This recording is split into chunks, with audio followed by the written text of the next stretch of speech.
नमस्कार, मैं कशिश और स्वागत है आपका नेक्स्ट 9 न्यूज़ में। इस रिपोर्ट में हम बात करें खड़गे के फैसले को लेकर। आखिरकार फैसले में इतनी देरी क्यों हो रही है, लगातार सवाल उठता हुआ नजर आ रहा है। लेकिन आपको बता दें कि यहाँ पर कुछ कयास लगाए जा रहे हैं कि शायद यहाँ पर खड़गे कहीं ना कहीं पायलट के पक्ष में फैसला ले सकते हैं, इस तरीके की बातें कही जा रही है।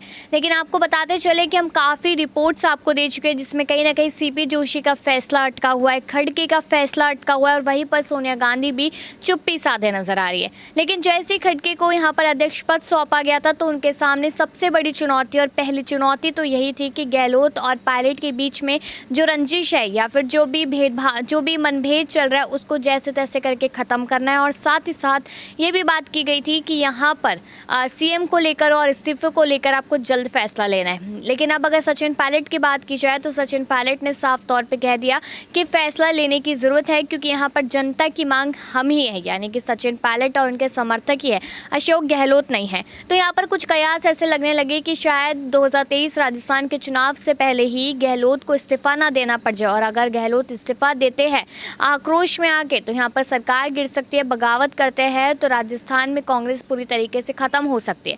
यानी कि कांग्रेस पार्टी के लिए यहाँ पर सिर्फ और सिर्फ परेशानियां देखने को मिल रही है कि अगर पायलट यहाँ से जाते हैं तो नुकसान, गहलोत जाते हैं तो नुकसान। लेकिन अब यहाँ पर आपको बता दें कि पायलट की सरकार गिरने को लेकर अब फैसले आने वाले हैं, इस तरीके की बातें कही जा रही क्योंकि यहाँ पर खड़गे को जल्दी फैसला लेना पड़ेगा।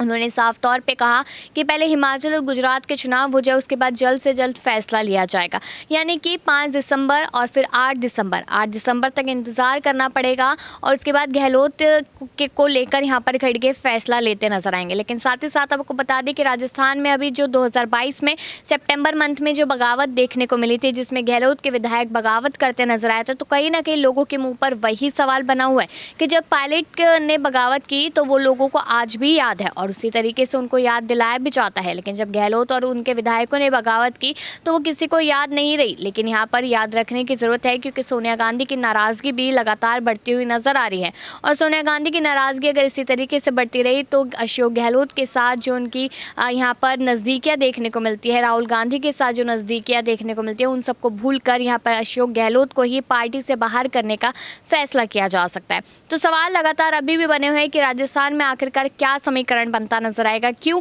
क्योंकि यहाँ पर आपसी जो मनभेद नजर आ रहा है, जो अंतर्कलह नजर आ रहे हैं, उसकी वजह से विपक्ष यहाँ पर फायदा उठाता नजर आ सकता है।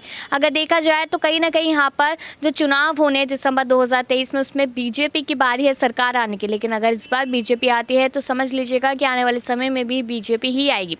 अब सवाल मेरा ये है आप लोगों से कि क्या आपको भी लगता है कि गहलोत को अपना पद छोड़ देना चाहिए या फिर नहीं? राय जरूर दीजिएगा और बाकी ऐसी खबरों के लिए देखते रहिए नेक्स्ट 9 न्यूज़।